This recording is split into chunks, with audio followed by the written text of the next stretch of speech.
बातें उठी ये है कि हम लोगों को विधानसभा में उतना सीट मिल जाना चाहिए, माने जीत के आ जाना चाहिए, जितना सीटों के प्रभाव से हम सरकार को अपने पार्टी के जो कार्यक्रम है उसे लागू कराने के लिए बाध्य कर सकें।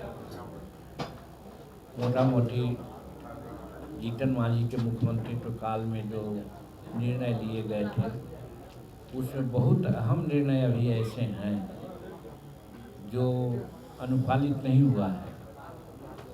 तो इसके लिए बार बार हम भी मीटिंग में कहते हैं, कल ही पूर्णिया कमेटी में भी हमने कहा, उस पर हमसे लोग पूछा तो हमने कहा कि 20 सीट यानी 20 एमएलए हमको विधानसभा में हो जाए, कोई भी मुख्यमंत्री रहे, हम लोग अपना कार्यक्रम को संपादित करा देंगे।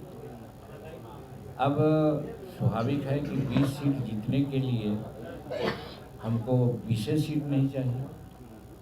जैसे गत चुनाव में हम 4 सीट जीत के आए, सीट मिली थी 7, तो उसी प्रकार से हम लोग सोचते हैं कि अगर 20 सीट हम लाना चाहते हैं, जीतना चाहते हैं, तो कम से कम 35-40 सीट हमको मिलना चाहिए। ये हमारे कार्यकर्ताओं की राय थी, जो अनेक कार्यकर्ताओं ने इस बात की चर्चा की है। फिर गठबंधन का जहाँ तक सवाल है, हम लोग नरेंद्र मोदी जी के प्रति अपने दिखलाया है कि उनके प्रति हम लोग हर तरह से कटिबद्ध हैं, साथ हैं। लेकिन कहीं कहीं हमारे कार्यकर्ताओं ने एक बात कहने का काम भी किया। ये निर्णय कोई नहीं है, स्पष्ट है, बता देना चाहता हूँ, ऐसा ना कि आप लोग बात का बतंगल करते। निर्णय नहीं है, कार्यकर्ताओं ने जो बातें कही उसका जिस्ट हम बोल रहे हैं। निर्णय तो राष्ट्रीय अध्यक्ष बोलेंगे कि आपको नेतृत्व पर, एनडीए के नेतृत्व पर निश्चित रूप में दबाव डालना चाहिए कि कम से कम हम लोगों को 35 सीट 40 सीट मिल जाए। और बहुत दुखी थे हमारे कार्यकर्ता इस माने से कि अभी जिला स्तरीय विस्तृत कमेटी का गठन हुआ 2 महीना पहले।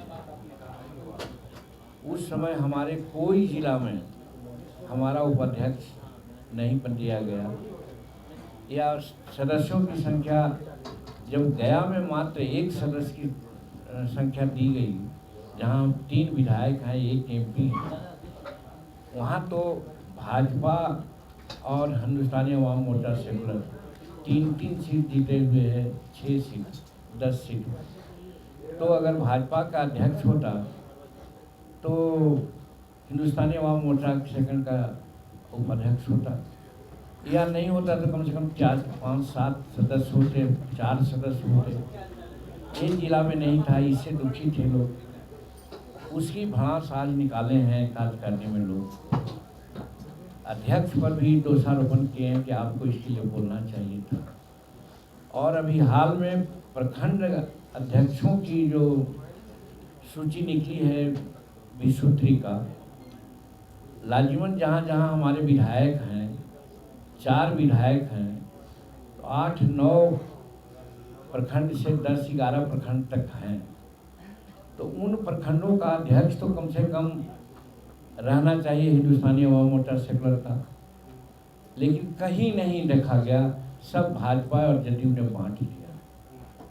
इस पर बहुत गुस्सा में लोग थे और अपने नेतृत्व पर भला बुरा भी लोग कहा, साहब आपको बोलना चाहिए, लेकिन नहीं बोले।